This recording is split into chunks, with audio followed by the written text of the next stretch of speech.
Hello, my lecture is called Multicultural Voices of Contemporary British Literature. Its plan is the following.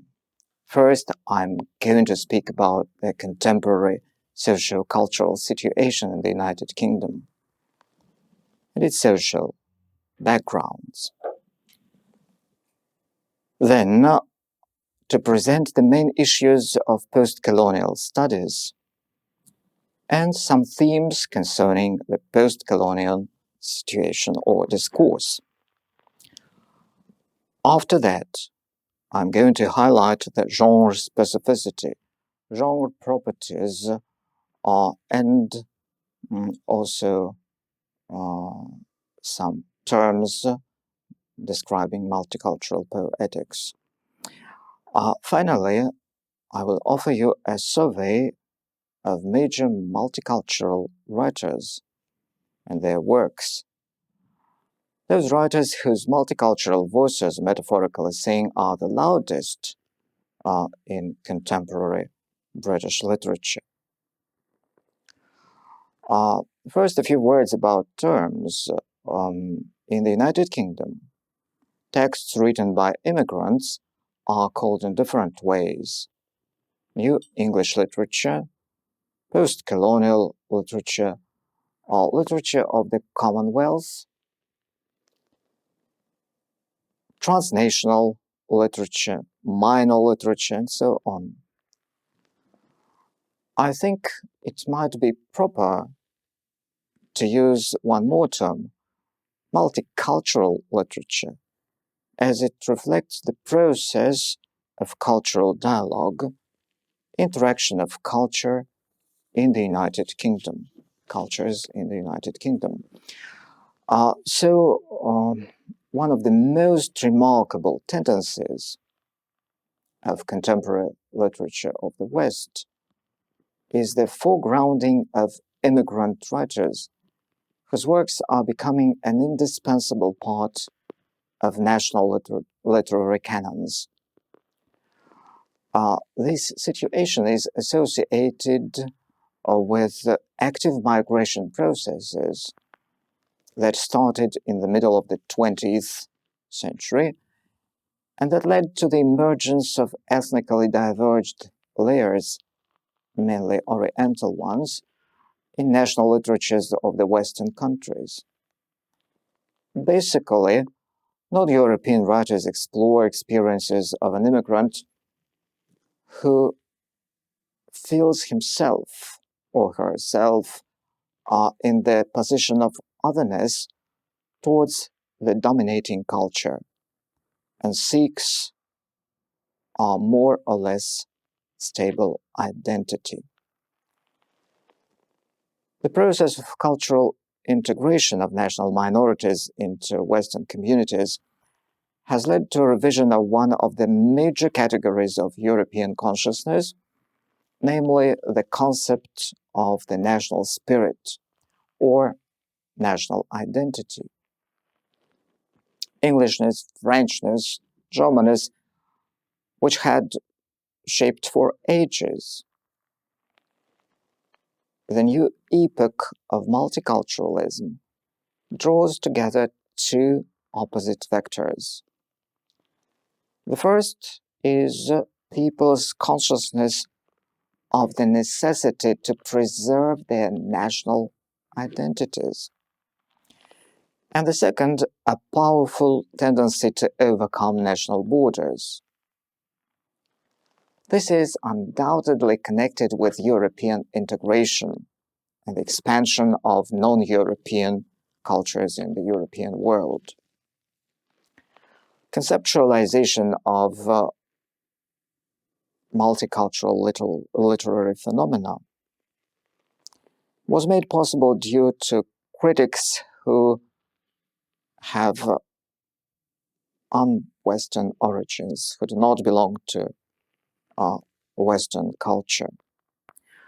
The leaders of post-colonial studies are Said and Barber, who, relying on the works of their predecessors, Foucault, Deleuze, Bloom, criticize the Western cultural canon seen by them as a major means of manipulating the public consciousness and constructing the stereotypes of perception of Oriental culture. These critics have also developed new categories of cultural analysis, such as hybrid identity, territorialization, and others. And they focus on those representatives of the society who cannot perform their cultural representations, the so-called victims of culture. The main objective of post-colonial studies is to overcome the cultural unipolarity of the world and give voice to national minorities who had been almost invisible in Europe-centered civilization for many centuries. Post-colonial studies have modified the reception of contemporary culture and cultural situation, and elaborated new approaches to textual analysis, including literary texts. In 1978, an outstanding work of Said, Palestinian by birth, was published, called Orientalism. It considers in detail the Orientalist discourse, that is, the way of representation of the East by representatives of the Western world. Said regards Oriental discourse as a major vehicle of colonization, as it portrays the East very specifically as an exotic, strange, and aggressive world invaded by the civilized West. Revealing the specificity of Orientalist vision of the other, Said emphasizes the main features of this approach, such as the tendency for generalization and imagining the other as a static entity. And also, Said considers the problem of immigration and immigrants' perception in the world. Another author whose works are also analyzing multicultural literature is Barber, a native of India, who put forward the notion of hybridity as an indicator of contemporary culture, and not its marginal aspect, indeed. According to Leersen, a professor of Amsterdam University, hybridity is rooted in the 19th century genetic research, denoting a mixture of species or races, thus the opposite of purity. In post-colonial thought, it was realized that in a situation of colonial domination, a primordial cultural authenticity was compromised and unattainable. Consequently, hybridity is falling away from authenticity, or blending of cultures, which is a token of the modern world. Another important conception developed by Barber is the territorialization of modern culture. That is, its existence in some intermediate space. A man in the modern world feels seized between cultures, belonging to none of them, experiencing the trauma of cultural dislocation. We should single out two or more terms which are important for analyzing multicultural literature. They are the center and periphery, a migrant is supposed to move from the periphery to the center and lose an awareness of belonging to any territory. Then, multicultural literature is mainly presented by prose genres. Although, of course, we can mention some poetic pieces, or, for example, some dramatic works. In America, in English literature, for example,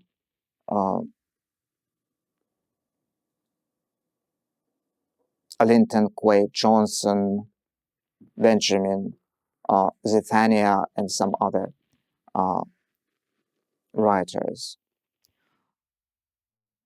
The leading genre of multicultural literature is novel.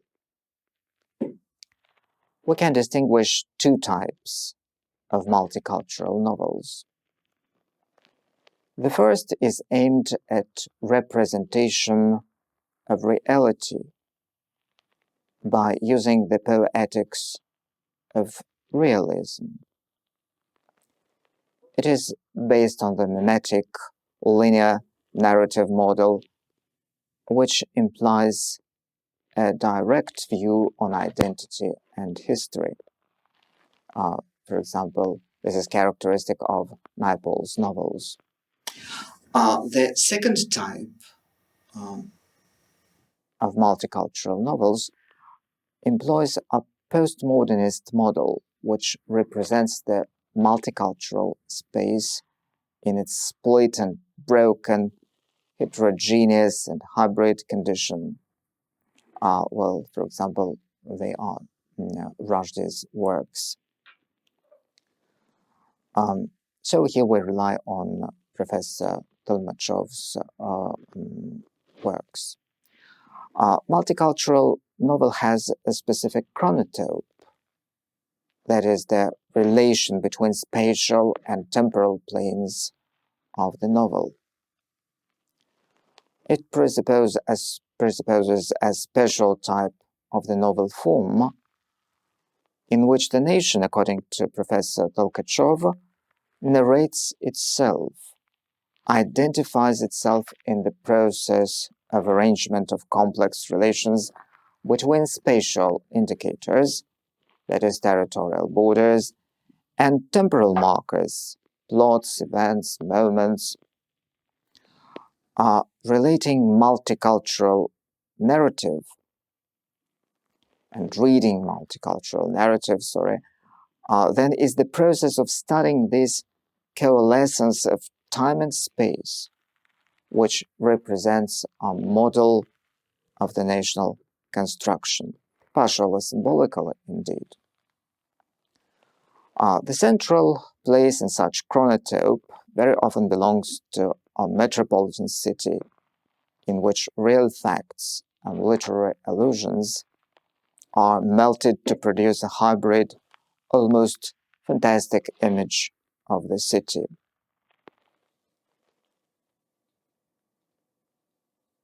In which different peoples, epochs, and historical trends merge. The main issues of multicultural novels are the problems of memory and identity. So now, after discussing the main problems, the poetics of multicultural problems and post-colonial situation as well, let us turn to multicultural texts of English literature, British literature to be more exact. In Britain, post-colonial literature was preceded by the colonial novel, whose genesis is connected with adventure prose. This was the initial stage of its evolution from the end of the 18th century to the mid 19th century. Colonial novel represented exotic East. The second stage of the development of this genre, from the middle of the 19th century up to the First World War, was associated with portrayal of British imperial superiority. This is called the orthodox novel, and its main representative is Rudyard Kipling. And the third stage lasts from the First World War up to the fall of the Empire. During this period, the most topical problem explored by post-colonial writers is that of the political and moral right of Great Britain to oppress colonies, India first of all. This problem is reflected in Forster's Wars Moor's novels. In the 1960s, Anthony Burgess, in his Malayan trilogy, and Graham Greene, in The Quiet American, portrayed the process of collapse of the British Empire and the beginning of the post-colonial period. The 1970s saw a merge of different cultures as a result of large-scale migration processes and post-colonial rearrangement of the world. Former colonies got political freedom, but were again colonized by the global market. In the 1950s, the process of permanent immigration to the British Isles began.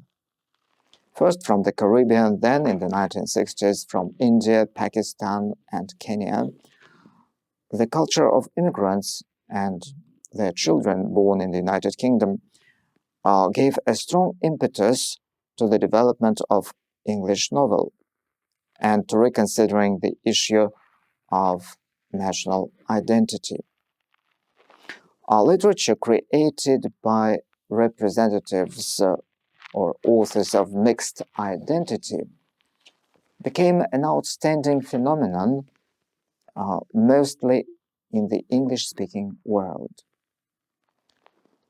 In British literary criticism, it is mainly called post-colonial literature. This means that the origin of the authors is connected with former colonies.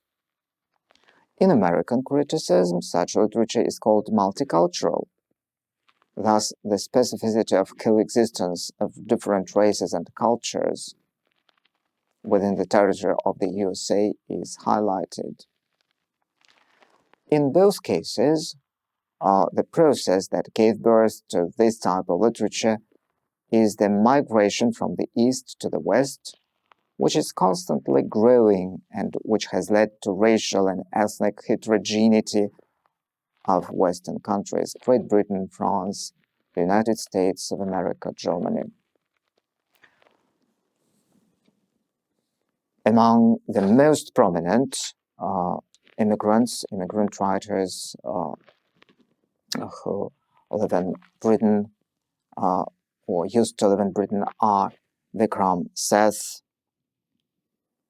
Atima Srivastava, Neil Mukherjee, and lots of other writers.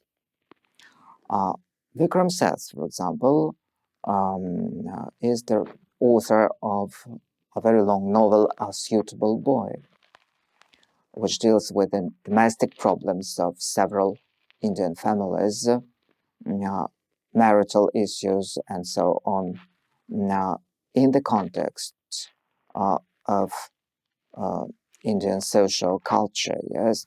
Well, the aspects of life in India after its getting independence. One more name, an Anglo-Indian writer, Atima Srivastava. She writes about the fates of Anglo-Indian women and touches upon issues of identity. Anglo-Pakistani writer Adam Zaminzad is also to be marked, and his novel Cyrus, an outstanding work from the point of view of the author's invention, a satirical pastiche.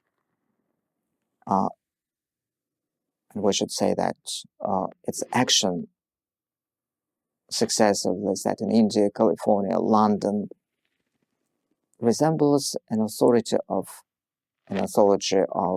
fairy tales about death and survival insanity, reflected in the dark labyrinth of a certain Cyrus.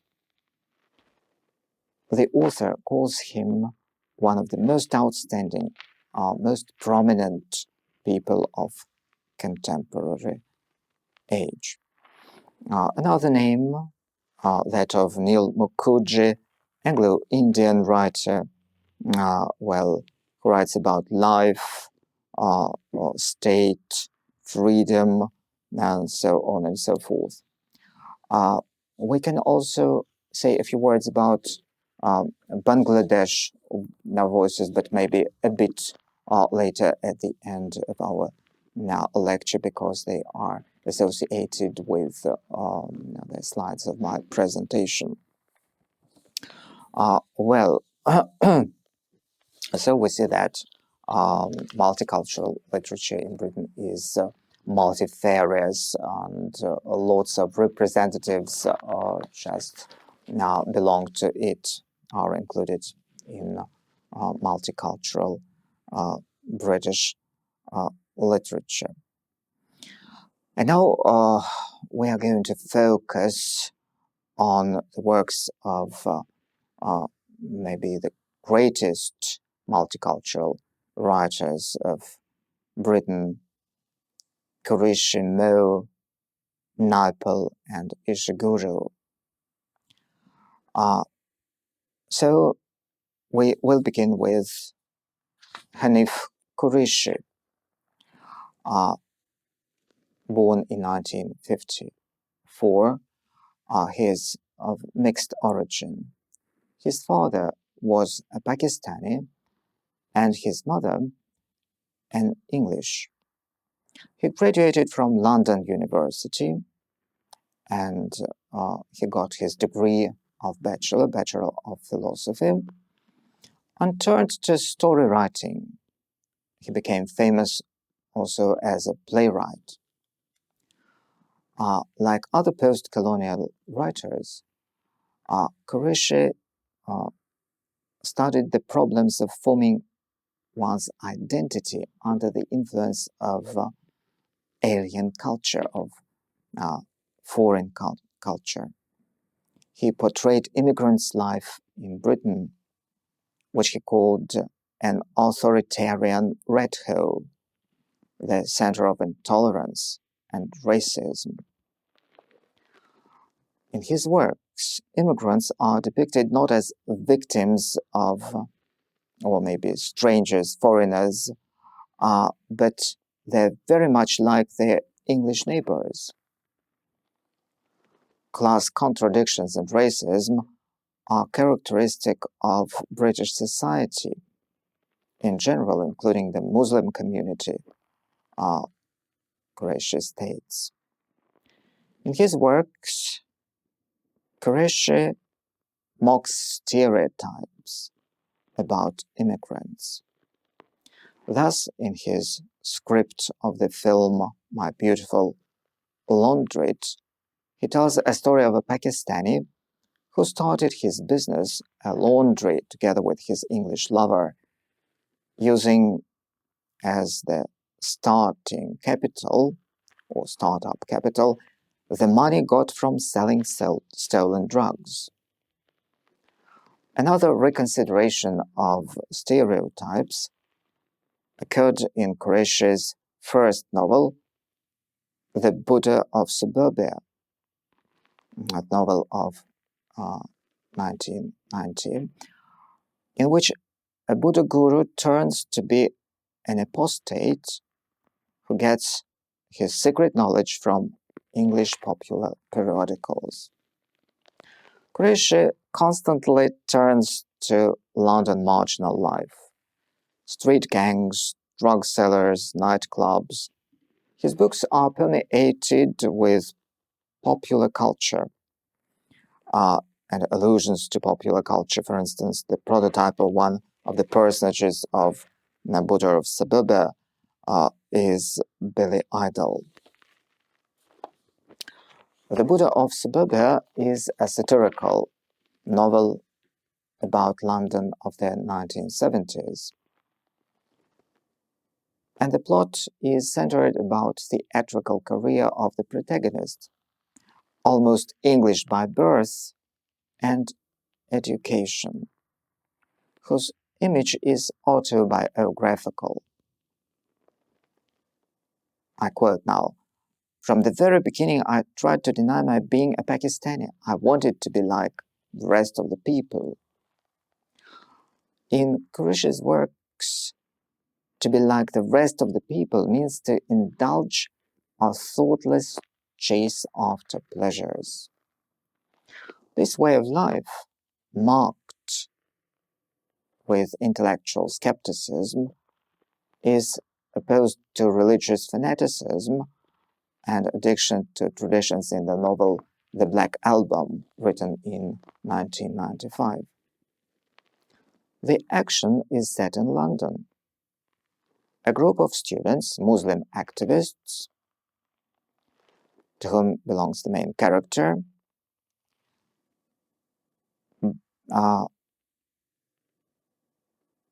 puts the blasphemous book to fire. The narrator is torn between a desire to get his identity, to become rooted in the national culture, and his love for the teacher, an English woman who offers him drugs and invites him to nightclubs. A religious conflict with his mates makes him finally to choose secular English culture. Playing with stereotypes, turning upside down the British opinions of immigrants, Qureshi compares immigrants' situation with that of a drug seller. He satirizes mercilessly both the snobbery of English society and the pro-conservative sympathies of successful middle-class immigrants who ignore both racism and their national roots. Now we turn to a representative of Chinese culture in English literature, Timothy Mo, whose father was a Chinese and mother an English. In 1960, the family moved to the United Kingdom. Mo studied history at Oxford and then worked as a journalist. The main theme of his literary works is the problem of interaction of different cultures. This situation of intercultural communication is seen by the writer as an act of mutual misunderstanding and comic misunderstanding, which can lead to tragical circumstances. The theme of cultural identification is depicted in the comical key in Mo's first novel, The Monkey King, now written in 1978. Its action is set in Hong Kong in the 1950s. The main character, a Portuguese who married a Chinese, is sent by her relatives to a province. He finds his happiness in a Chinese village and becomes more and more closer to the traditional Chinese community, sharing with them his Western knowledge, using it for their wealth. Mo creates in his novels a type of a trickster, a witty one, like the mythological Money King, which also appears in his novel Sour Sweet. In the focus of the author's narration is a Chinese family owning a small restaurant in London. They have to survive in London, to suffer from criminal attacks, and tolerate capricious English people, whom they call English demons. They sell them food which they call garbage. In the novel, there are also described Chinese communities selling drugs, heroin, for example. All this may be regarded as a strike back of the colonies to the former metropolitan power. The author ironically swaps the colonizers and the colonized. Chinese immigrants are sure that all English are alike and rather stupid. In other novels, Mo emphasizes conflicts of interests which occur in the situations of intercultural communication. Such collision often end in hostilities. Thus, the novel Insular Possession of 1986 portrays opium wars in early 19th century China. The author employs complex narrative techniques, interpolating into his text newspaper articles, diaries, and letters of the personages. So we deal here with genre hybridity.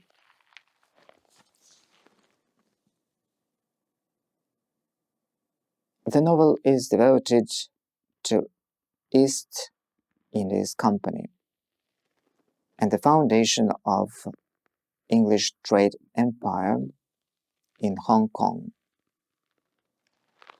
The two protagonists of the novel are Americans working for the company who start struggle against selling opium. In spite of their sympathy for the Chinese and their culture, they have to take part in the hostilities. In his works, Mo often employs the point of view device. Thus, in Insular Possession, the reader sees China with the eyes of the foreigners. So this is the well-known device of estrangement. Another novel of Timothy Mo, devoted to war, is called The Redundancy of Courage, the novel of 1991. It shows a Malayan intrusion to a fictional island in the north of Australia. In this war, there are no heroes, and courage is not needed, as the fate of the island, the future of the island, is decided somewhere abroad, in Canberra or Washington. War becomes part of everyday life. The narration is ended, but the conflict is not solved.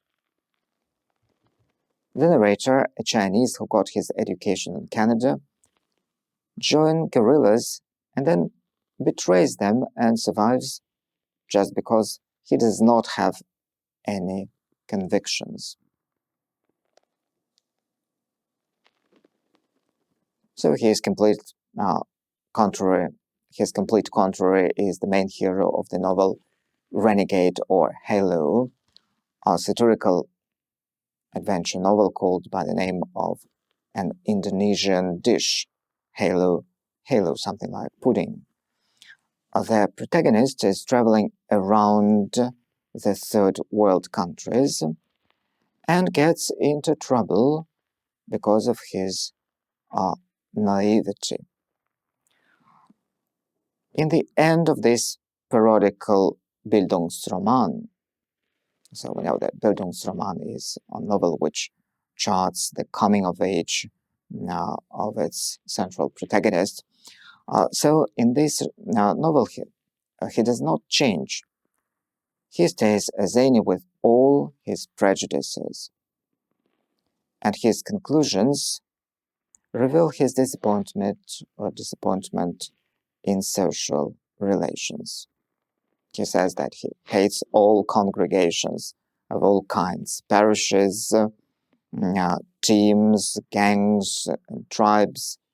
I'm afraid of them, he says. Thus, in all Moe's novels, we find stable oppositions of cultures. The author describes the genesis of cultural conflicts, their development, and in some solutions, and ways of adaptations of cultures to one another in a multicultural society.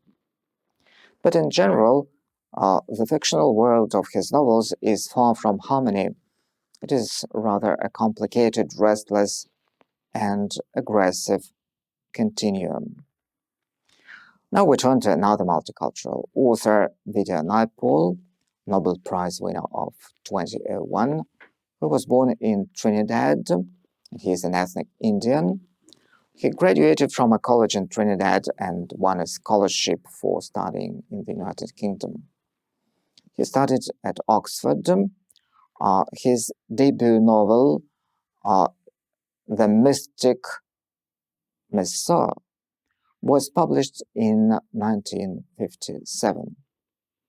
Then followed a book of stories, Miguel Street, portraying the absurdity of life in colonial Trinidad. Critics often see Naipaul as the most consistent and gifted follower of Conrad's traditions. This reputation is based on exoticism of his books, usually representing the reality of former English colonies, Africa, India, Trinidad. But Naipaul's true affinity to Conrad can be traced on the problematic level and on the thematic level of his works. Usually in the center of his prose is some existential adventure, which becomes for the personages a way of self-cognition. Naipaul's protagonists comprehend the human essence and the real character of relations between people on their own experience, very often as a result of contacts with forms of life which seems primitive and barbaric to a representative of European civilization.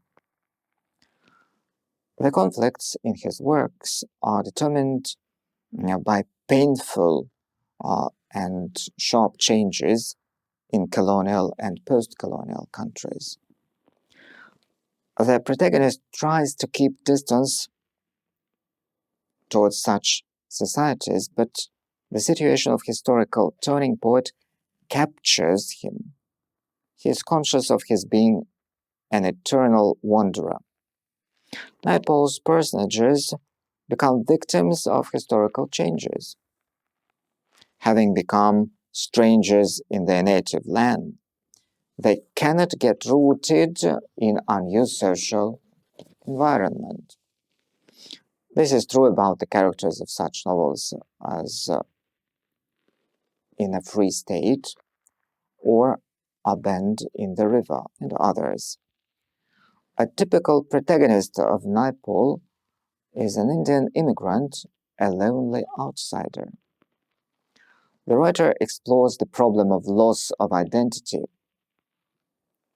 In one of his prominent novels, Half a Life, which was written in 2001. It follows the traditions of Bildungsroman.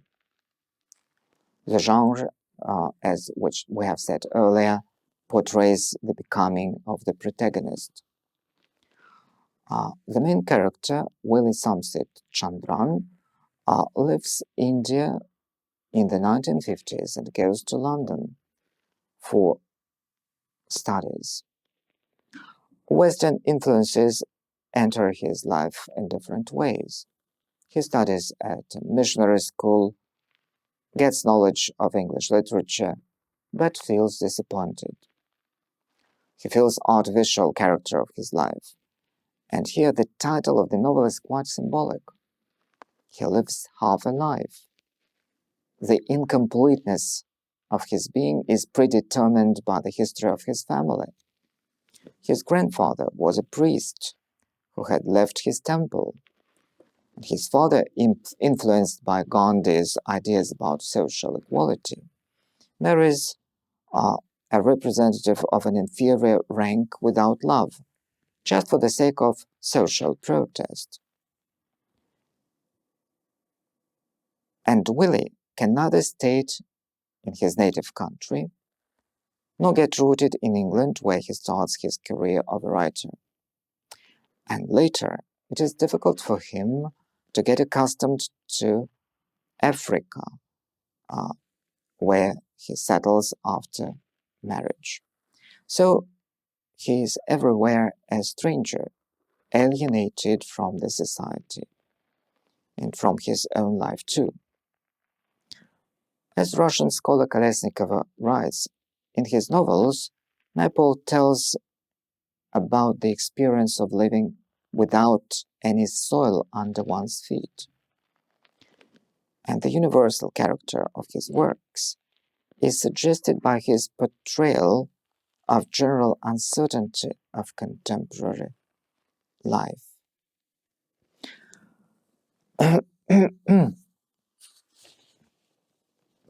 The last multicultural writer to be considered by us is Kazuo Ishiguro, Nobel Prize winner of 2017.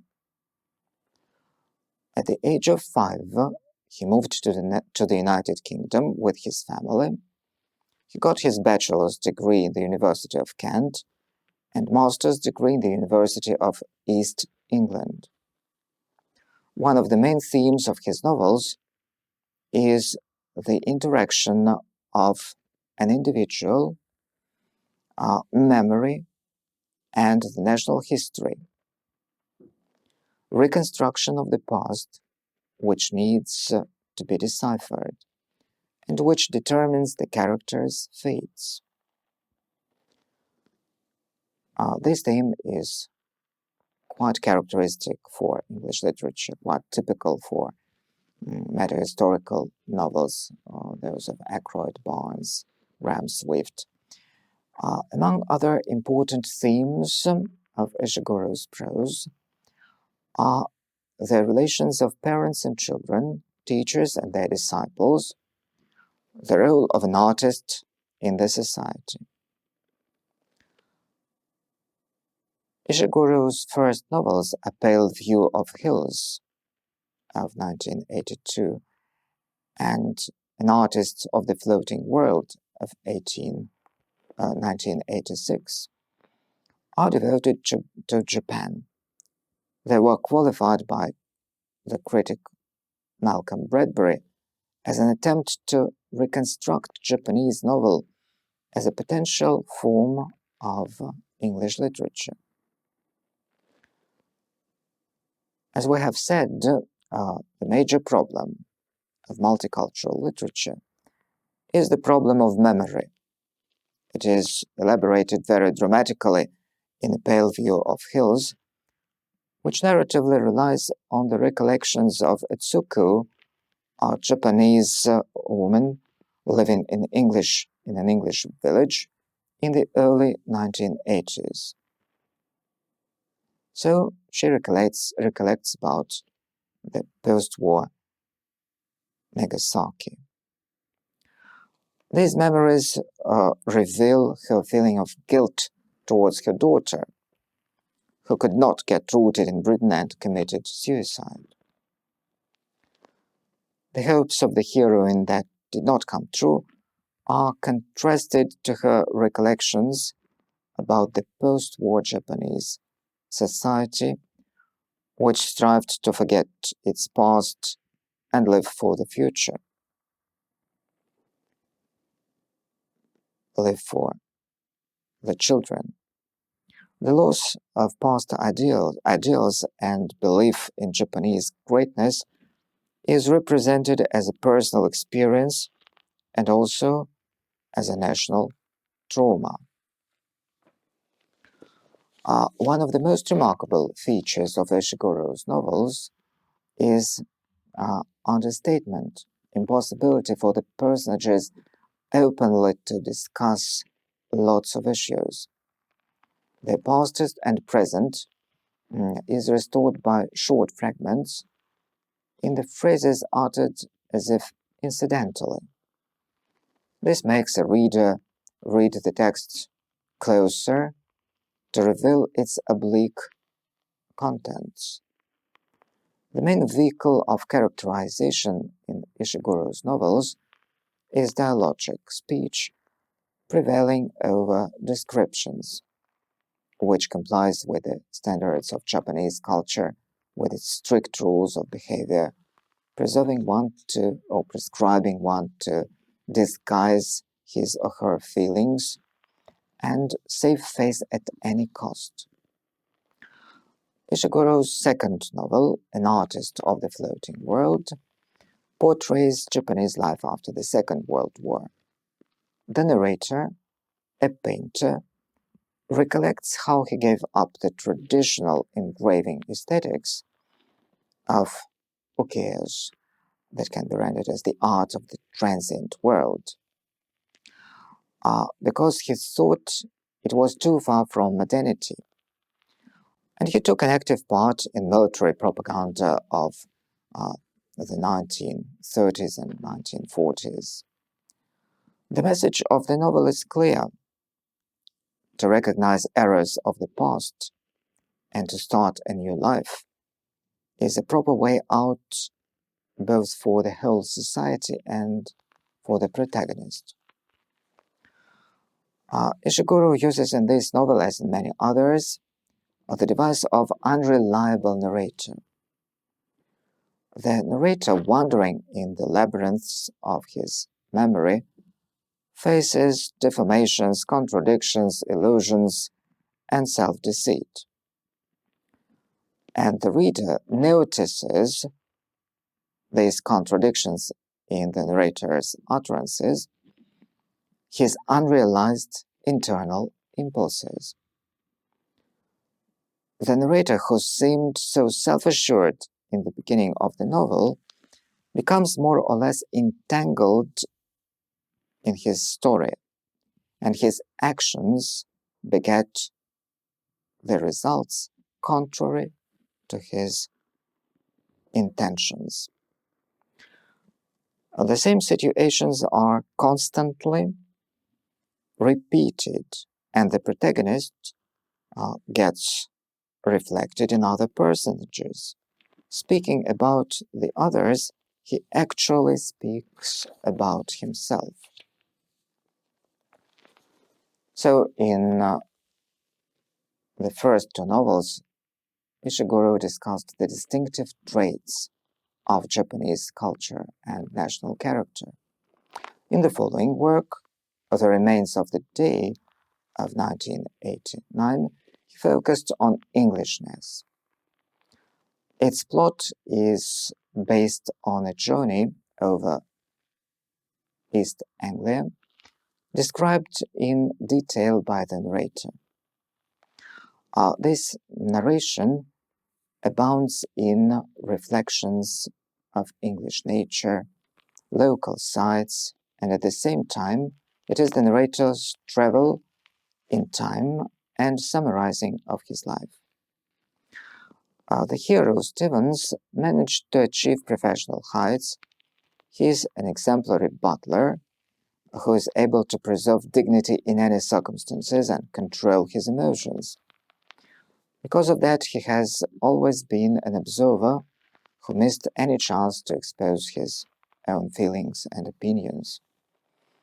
The author is ironical and merciless to him because he was sure that the sense of his life was to serve the humanity by serving a great man, his master, who turned to be a Nazi's supporter.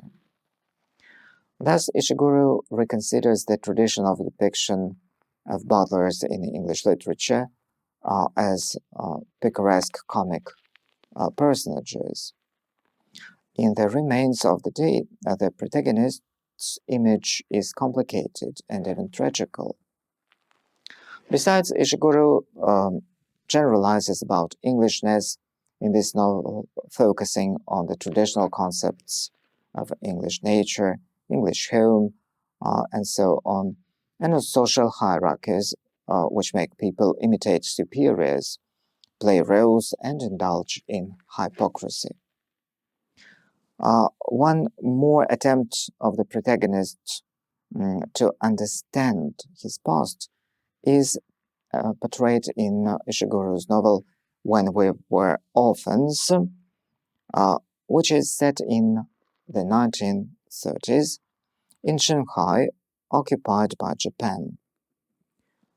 The narrator, Christopher Banks, a detective from London, returns to the city of his childhood to investigate the mysterious disappearance of his parents, which had occurred many years ago.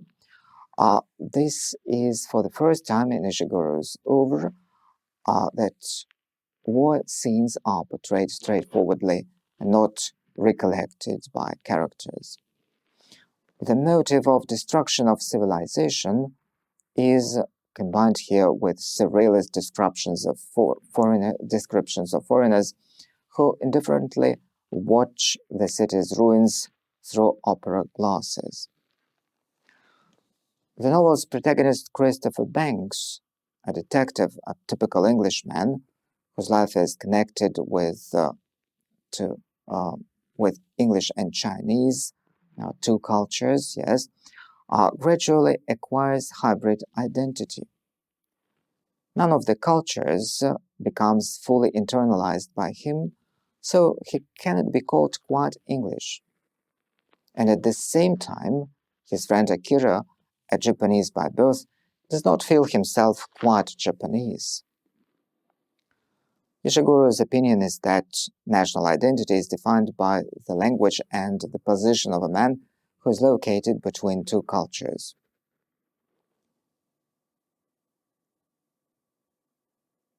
Just the other way around, the characters feel their orphanhood and see it as lameness, a defect, a distinctive feature of their world. They have only an imaginary homeland and stay orphans in the alien society. Ishiguro's later novels